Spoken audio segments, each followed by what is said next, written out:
اور پھر نہیں ہو رہے الیکشن. ظاہر ہے اکتوبر نومبر میں تو نہیں ہو رہے نا. اچھا میرا بھی یہ خیال ہے کہ شاید فیبرری مارچ میں بھی الیکشن نہ ہو. تو یہ جو قومی اسمبلی اور صوبائی اسمبلیاں اور سینٹ کا الیکشن ہے, کوئی آئینی راستہ نکل آئے گا. آئین میں بڑی گنجائش ہوتی ہے, بہت سی چیزوں کو انٹرپریٹ کیا جا سکتا ہے مختلف طریقے سے. اور سینٹ ویسے بھی ختم تو نہیں ہوگی. سینٹ کے آدھے لوگ ریٹائر ہوں گے, آدھے لوگ موجود ہوں گے. تو جس طرح اسمبلی کو ایکسٹینشن دی جا سکتی ہے, چلے اس کو ایکسٹینشن نہ بھی دیں, آدھے لوگ سینٹ کا خاتمہ نہیں ہوگا, سینٹ کا ہی نہیں جانا سینٹ نے. تو اچھے طریقے سے مینیج ہو سکتی ہیں چیزیں. بہرحال اچھی بات تو یہ کہ الیکشن ہو جائے, نہ ہونے والی کوئی اچھی بات نہیں ہے. لیکن بہت سے لوگ جو بڑے سٹیک ہولڈرز ہیں شاید وہ ابھی ولنگ نہیں ہے. میں نے آپ سے بار بار یہ بات کی تھی, ہم بیٹھک میں بھی یہ ڈسکس کرتے رہے کہ اگر 3 لوگ چاہیں گے, نواز شریف صاحب, آصف زرداری صاحب اور مولانا فضل الرحمان صاحب, اگر یہ 3 لوگ چاہیں گے کہ الیکشن فوری ہونے ہیں تو پھر ہو جائیں گے, پھر کوئی اس میں نہیں ہو سکتا, پھر اگر مگر نہیں ہوگا.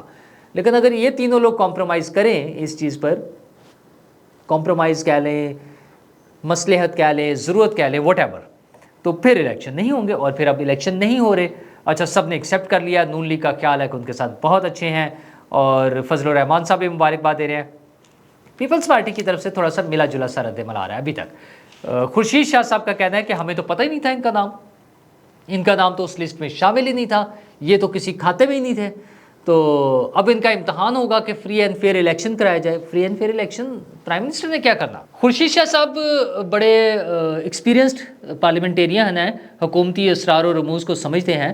انہیں معلوم ہونا چاہیے کہ الیکشن جو ہے وہ نگران وزیر اعظم نے نہیں کرانا. وہ تو صرف یہ بتا رہے ہیں کہ بھائی جان ہمارے ساتھ کوئی رابطہ نہیں تھا, ہمیں نہیں پتہ. تو بات بھی ٹھیک ہے. ان کا نام تو دیا ہے راجہ ریاض صاحب نے, اپوزیشن سائڈ سے ہے. وہ پیپلز پارٹی تو حکومتی سائڈ پر تھی نا, یہ نام تو آیا اپوزیشن سائڈ سے. اور ہم پہلے بھی آپ سے بات کر چکے تھے کہ نام آئے گا راجہ ریاض صاحب کی طرف سے جو ایکسیپٹ ہو جائے گا. تو وہی بات ہو گئی ہے. تو اب اگر ہو گئی ہے تو اب نئے الیکشن کا انتظار کریں. ویسے تو نئے الیکشن کے بعد وزیر اعظم کون ہوگا یہ بھی اعلان ہو گیا ہے, اور وہ اعلان کیا ہے ابھی تک کے وزیر اعظم, یعنی جو کل تک تو وزیر اعظم ہی تھے, بلکہ ابھی بھی ہیں جب تک نئے کا اوتھ نہیں ہو جاتا. ہاں پروٹوکول اور سیکیورٹی نئے والے کو مل گئی ہے, نئے وزیر اعظم کو سیکیورٹی ملنی شروع ہو گئی ہے, پروٹوکول مل گیا ہے. اور جو پرانے وزیر اعظم ہیں شہباز شریف صاحب, انہوں نے اعلان کیا کہ اگلے وزیر اعظم الیکشن کے بعد ہوں گے نواز شریف صاحب. یعنی وہ جو نعرہ لگاتے ہیں نا کہ شیر ایک واری فیر, تو وہ ایک واری فیر نواز شریف صاحب پاکستان کے وزیر اعظم ہوں گے. لیکن ظاہر ہے وہ کنڈیشنل ہے کہ اگر نون لیگ الیکشن جیت جاتی ہے, انہیں اتنی سیٹس مل جاتی ہیں, تو پھر ٹھیک ہے. ابھی بہت سے لوگوں کو چل رہا ہے مسئلے مسائل چل رہے ہیں. اگر فواد چودھری صاحب ٹویٹ کر رہے ہیں خوشی کا اور مبارکباد دے رہے ہیں ایک طرف نئے وزیر اعظم کو, کاکڑ صاحب کو, تو اوریہ مقبول جان صاحب بھی ایک ٹویٹ پہ ایک نئی کہانی لے کر چل رہے ہیں. وہ کہہ رہے ہیں کہ کاکڑ فارمولہ یاد ہوگا, یعنی صدر اور وزیر اعظم دونوں گئے تھے, تو یہ والے کاکڑ صاحب جو ہیں, انوار کاکڑ صاحب, یہ موجودہ حکومت والی پارٹیاں جو ہیں نون لیگ, پیپلز پارٹی, اور ان سب کو, اور شاید ان کا خیال اس سے بھی اوپر والوں کا ہو کہ ان سب کی چھٹی کرا دیں گے. تو اور یہ مقبول جان صاحب کوئی مسئلہ نہیں ہے, خوش فہمی کا تو کوئی علاج نہیں ہے نا. آپ اور یہ مقبول جان صاحب وہی شخصیت ہے جو جنہیں گھوڑوں کی ٹاپوں کی آوازیں سنائی دے رہی ہوتی ہیں اور علم بلند ہو رہے ہوتے ہیں, غزوہ ہند شروع ہونے لگا ہوتا ہے اور عمران خان صاحب چھا گئے ہوتے ہیں, اور آنے والے نئے آرمی چیف جو ہیں وہ انہیں خواب میں بشارتیں ہو رہی ہوتی ہیں. یہ ساری چیزیں وہ مشہور ہیں اس حوالے سے ان کی چیزیں.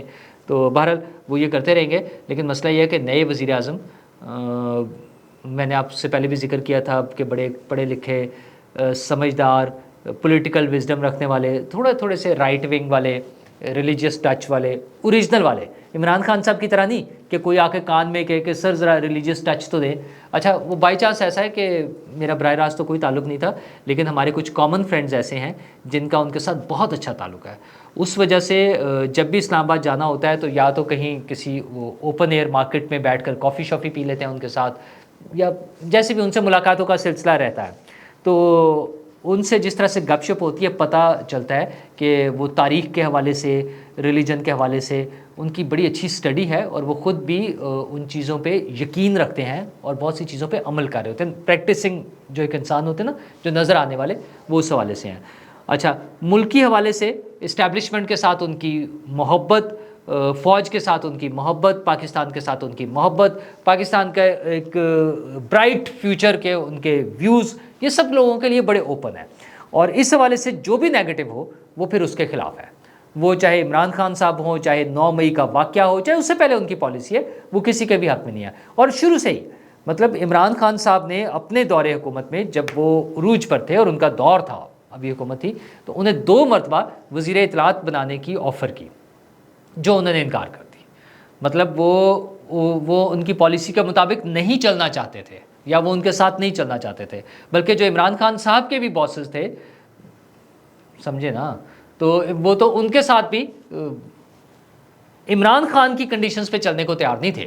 ویسے وہ سیدھی سی بات ہے، اسٹیبلشمنٹ کے ساتھ میں بار بار کہتا ہوں کہ ان کو بہت وہ کمفرٹیبل فیل کرتے ہیں، کیونکہ وہ اسی ٹریک پر چل رہے ہیں۔ ان کے خیال میں فوج اس ملک کو یونائٹ رکھے ہوئے ہے، ان کے خیال میں فوج ہی اس ملک کو محفوظ رکھے ہوئے ہے، ان کے خیال میں فوج ہی اس ملک کے مستقبل کی ضمانت ہے۔ تو ٹھیک ہے، ہر آدمی کی اپنی اپنی سوچ ہے، وہ اس کے مطابق چلتے ہیں۔ اچھا، اس پہ نہ وہ کوئی یو ٹرن لینے کی ضرورت ہے، نہ اس کے لیے ان کے لیے کوئی اور ایکسٹرا آرڈنری ایجنڈا تھا ان کا، وہ آرام سے اپنے اس پالیسی کے مطابق چلے جا رہے تھے۔ اب یہ پولیٹیکل پارٹیز کا امتحان تھا کہ وہ کس کو سلیکٹ کریں، کس کو نامینیٹ کریں، اور پولیٹیکل پارٹیز میں ظاہر ہے حکومتی سائڈ پر سے کچھ تھے، کچھ اپوزیشن کی سائڈ سے تھے۔ تو راجہ زیاد صاحب نے نام دے دیا ہے، کاکڑ صاحب آگے ہیں، لیکن ایک چیز کا خیال رہے کہ یہ جس طرح سے تھوڑا سا میں اس میں ضرور کروں گا کہ یہ میرا خیال ہے لوگوں کے نا باتوں میں آنے والے یا کوئی پریشر لینے والے اس طرح کا بندہ نہیں ہوگا۔ اور جب انہوں نے ایک لمبے عرصے کی حکومت کرنی ہے، کم از کم 6 ماہ تو اناؤنس ہو گیا نا، فیبرری مارچ تو ہے، پلان میں ہے، سامنے نظر آ رہا ہے، اور میرے خیال میں شاید اس سے بھی آگے جانا ہے۔ تو یہ پراپر دھڑلے سے حکومت کریں گے، اور یہ اور بات ہے کہ موجودہ نگران حکومتوں کا دور ہے یہ، جس طرح پنجاب میں محسن نقوی جس دھڑلے سے حکومت کریں، مطلب وہ آپ کہہ ہی نہیں سکتے کہ وہ نگران حکومت ہے۔ وہ نئے نئے افتتاح کر رہے ہیں، وہ ہاسپٹلس کا معائنہ کر رہے ہیں، وہ انڈر پاسز اور فلائی اوورز کا افتتاح بھی کر رہے ہیں، معائنہ بھی کر رہے ہیں، نئے بھی بنا رہے ہیں، سڑکیں بنوا رہے ہیں، سارا کچھ کر رہے گا، جو ایک پراپر پولیٹیکل وزیر اعلیٰ کا کام تھا۔ انوار کاکڑ صاحب بھرپور ایک وزیر اعظم کا رول پلے کریں گے، اور وہ بہت سارے فیصلے ایک تو اکانومی کے حوالے سے ہوں گے، لیکن اکانومی کے حوالے سے تو خیر بیک اینڈ پہ ایک سارا کام چل رہا ہوتا ہے، اس میں جو وزراء آئیں گے وہ بھی پرابلی ٹیکنوکریٹ ہی ہوں گے۔ میں تو آپ کے ساتھ پہلے کچھ نام شیئر کر چکا ہوں، جس میں فائنانس کے حوالے سے شہزاد دادا کا میں نے آپ سے نام ذکر کیا تھا، جو اس وقت UBL کے پریزیڈنٹ ہیں۔ ابھی ممکن ہے کوئی تبدیل بھی ہو جائے، میں نے آپ کے ساتھ 8 نام شیئر کیے تھے، اس میں سے زیادہ تر لوگ ٹیکنوکریٹ ہوں گے، ایکسپرٹس ہوں گے اپنے اپنے شعبے کے، وہ جو معاشی حوالے سے پالیسیاں بنا رہے ہوں گے، وزیر اعظم انوار کاکڑ صاحب ان کو لے کر چل رہے ہوں گے۔ اس کے ساتھ ساتھ پولیٹیکل فرنٹ پر مجھے یقین ہے کہ وہ بہت سارے ایسے فیصلے کریں گے جو شہباز شریف صاحب کو کرنے چاہیے تھے لیکن انہوں نے نہیں کیے۔ تو اس پہ امید یہی رکھنی چاہیے کہ وہ جو بھی فیصلے ہوں گے وہ میرے، آپ کے اور ہمارے ملک کے لیے، ہم سب کے لیے کوئی بہتری کی امید لے کر آئیں گے۔ شکریہ۔